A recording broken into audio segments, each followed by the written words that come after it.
ဒီဝါပင်သိကြလားဒီဝါပင်ကျွန်တော်တို့မြန်မာနိုင်ငံမှာဆိုရင်တော့ကျွန်တော်ဒေတာဘက်မှာဆိုရင်ကြက်ခတ်ဝါလို့ခေါ်တယ်ဗျဒီဝါရဲ့ထူးခြားချက်ကိုဒီနေ့မှကျွန်တော်ပြန်နေပြီးမျှဝေပေးမယ်ဒါလူတော်တော်များများမသိကြဘူးလို့ကျွန်တော်နေထင်တယ်နော်ကျွန်တော်ဒေတာဘက်မှာဆိုရင်ဒီဝါရဲ့ထူးခြားချက်ကိုကောင်းကောင်းသိကောင်းကောင်းအသုံးချကြတယ်ဗျ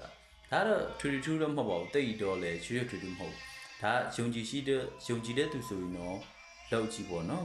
မယုံကြည်တဲ့သူဆိုရင်ကြော်သွားလို့ရတယ်နော်ဒါကျွန်တော်စေတနာတစ်ဖြစ်ပြန်လိုက်လို့မျှဝေပေးတာကျွန်တော်ပြောထားချင်တာဗာပြောချင်တယ်ဆိုတော့စေချင်းပြီးခံပေါ့နော်ဒါတကယ်တမ်းလောက်ကြည့်မှအကျိုးထူးခြားတယ်ဆိုတာမှာကျွန်တော်ကိုဟိုထူးခြားရင်ထူးခြားတယ်လို့မထူးခြားရင်မထူးခြားတယ်လို့ပြန်ပြောပေါ့နော်ဒါဒီဝါရဲ့ပုံမှန်တက်တန်ကတော့ဝါတရုံလုံးမှာအဆူးတွေပဲပေါ့နော်အပေါ်လဲဆူးရှိတယ်အောက်အရင်မှလည်းဆူးတွေရှိတယ်အခက်တွေမှာလည်းဆူးတွေရှိတယ်နော်ကျွန်တော်ဘယ်လိုထူးခြားတယ်ဘယ်လိုသုံးရမှာဆိုတော့ဒီဝါရဲ့ဒီ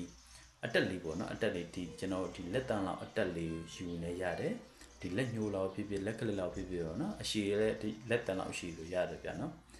အဲ့လောက်အရှိလေးနှစ်ချောင်းကိုကျွန်တော်တို့ယူလာအတက်လေးနှစ်ချောင်းကိုအလက်လေးနှစ်ချောင်းကိုကျွန်တော်ယူလာပြီးတော့ကိုယ့်အိမ်မှာဗျကိုယ့်အိမ်မှာကြက်ချီခတ်ဒီလိုပေါ့နော်ဒီလိုကြက်ချီခတ်ပုံစံမျိုးလေးအိမ်ချန်စီယိုမှာရိုက်တာကြည့်လိုက်တန်လေးနဲ့ဖြစ်ဖြစ်ဟိုဒီတိုင်းကော်နဲ့ဖြစ်ဖြစ်ကက်ပြီးတော့ထားတာကြည့်တော်တော်ကြီးမှအကျိုးထူးရတယ်နော်သူ့ရဲ့ဝါနာမည်ကကျွန်တော်တို့ခေါ်တာကကြက်ခဝါနော်ကြားသမျှကိုသူကအန်ဒီကိုစီအန်ဒီကြားရောက်လာမှဟာသမျှကိုသူကခတ်ထုတ်တယ်ဆိုလို့သဘောတဘာဝရှိတယ်ဒါဓာတ်ရိုက်တက်စင်သမားလေးဆိုတော့သိတယ်ဗျာနော်ဒါကြောင့်အဲ့ဒါမျိုးလေးလောက်တာကြီးကိုအိမ်ကိုညာဘက်ဟိုမကောင်းကြံတဲ့သူတွေလာပြီးဆိုရင် तू က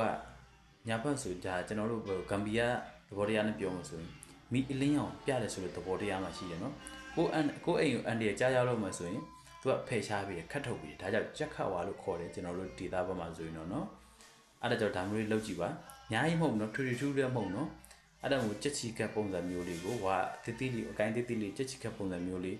အိမ်ရဲ့ခြံစည်းရိုးအပြင်ဘက်မှာနော်အထက်ဘက်မှာတော့မရအောင်အပြင်ဘက်မှာဒီလူမြင်တာလို့ဘက်ချမှာလောက်တာကြည့်တော်တော်ကြီးမှအကျိုးထူကြတယ်မြောင်စက်တက်လောက်ကြည့်အားလုံးကျေးဇူးတင်ပါတယ်